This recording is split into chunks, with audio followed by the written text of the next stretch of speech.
Jadi sampai Nabi juga ditanya oleh para sahabat, wala anta ya Rasulullah, termasuk engkau juga tidak bisa masuk surga berdasarkan amalmu. Wala ana kadzalika, aku juga demikian kok. Andai kan aku masuk surga, bal bi fadlihi wa mannihi, semata-mata hanya karena anugerah Tuhan, bukan karena amalku. Jadi artinya bahwa dasarnya dari mana engkau yakin masuk surga? Wallahu a'lam. Wallahu yakhtassu bi rahmatihi may yasha. Allah akan memberikan rahmatnya kepada siapapun yang dikehendakinya. Gitu. Kemudian ini ada dua persyaratan yang tadi saya katakan, jangan berpolitik dan jangan sebagai pegiat sekterianisme.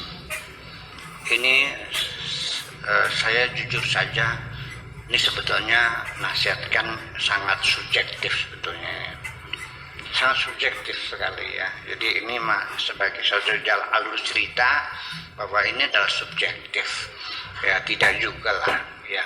Sebab bagaimanapun juga kita tidak bisa melakukan perubahan dalam kehidupan bernegara kalau tidak melalui jalur politik juga. Ya kan begitu. Ini mah untuk orang yang mencari kenyamanan untuk dirinya sendiri, dia jauhkan diri dari politik praktis itu. Ya silakan Anda pandai politik, ya silakan, tapi jangan berpolitik praktis artinya sebagai politisi, kemudian juga sebagai pegiat sekterianisme. Jauh di ujungnya bertengkar juga sih. Ya. Kemudian perempuan berkarir bukan sekedar tidak merepotkan suami. Secara undang-undang, baik itu undang-undang negara atau undang-undang alam semesta atau juga undang-undang hukum Islam secara khusus, itu sudah menjelaskan bahwa sang suami berkewajiban memberikan nafkah kepada istrinya, muasyarah bil ma'ruf, nafkah lahir dan nafkah batin.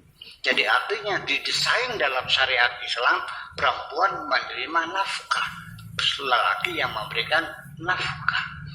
Apabila setelah kita ijab qabul, lalu kan ada pembacaan sighah ta'liq dan tolak. Apabila selama 3 bulan berturut-turut ya tidak memberikan nafkah, maka jatuh talak satu apabila permohonannya diterima di pengadilan. Artinya berhak mengajukan gugat cerai. Itu hak perempuan nafkah. Bukan persoalan itu yang saya maksudkan berkarir itu boleh itu. Ini untuk mengangkat martabat perempuan yang selama ini saya melihat masih dinistakan sesungguhnya oleh kita sendiri. Perempuan itu tiang wingking, perempuan itu orang belakang, bagian dapur. Perempuan itu hanya kelas 2 masyarakat, sebagai pelengkap penderita posisinya. Ya, artinya ibadahnya hanya nurut kepada suami, dan suami kalau berselingkuh lagi harus diizinkan dengan perselingkuhannya, dan itu hak laki-laki dan perlu harus menaruh barang siapa. Ini dalilnya saya nggak tahu tuh dari mana tuh. Gini bunyi terjemahannya: barang siapa seorang perempuan merelakan suaminya kawin lagi, maka pintu surga dibuka lebar. Enak banget ya. Iya. Nah, kalau seorang istri punya pil di sate, persen nggak? Ketangkep basah lagi dengan pilnya di sate atau dipecel sekalian. Tapi kalau sang suami berselingkuh, kawin lagi, itu sunnah Rasul. Ini persoalan martabat, persoalannya. Dan perempuan berhak untuk tidak mau dimadu. Ya, semua juga berhak untuk berusaha. Ya, siapa bilang perempuan tidak boleh berusaha, tidak boleh berkarir?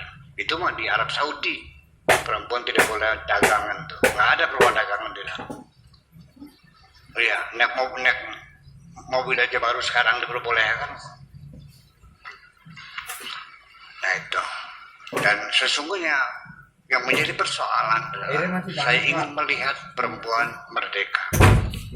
Perempuan punya hak untuk menentukan masa depannya sendiri, yang bisa kita sebut dengan self-determination, hak untuk menentukan nasib sendiri. Nah sekarang kalau perempuan itu ketika menikah harus pakai wali, artinya kalau wali tidak setuju bisa nikah nggak? Nggak kan? Berarti perempuan merdeka belum?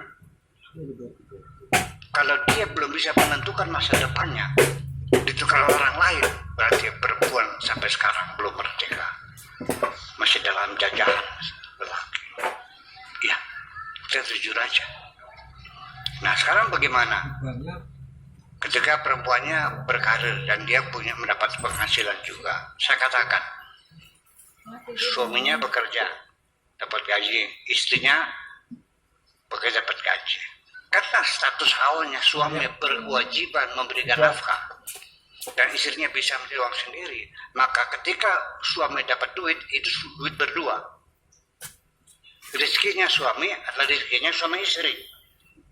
Tapi kalau rezekinya istri adalah rezekinya istri.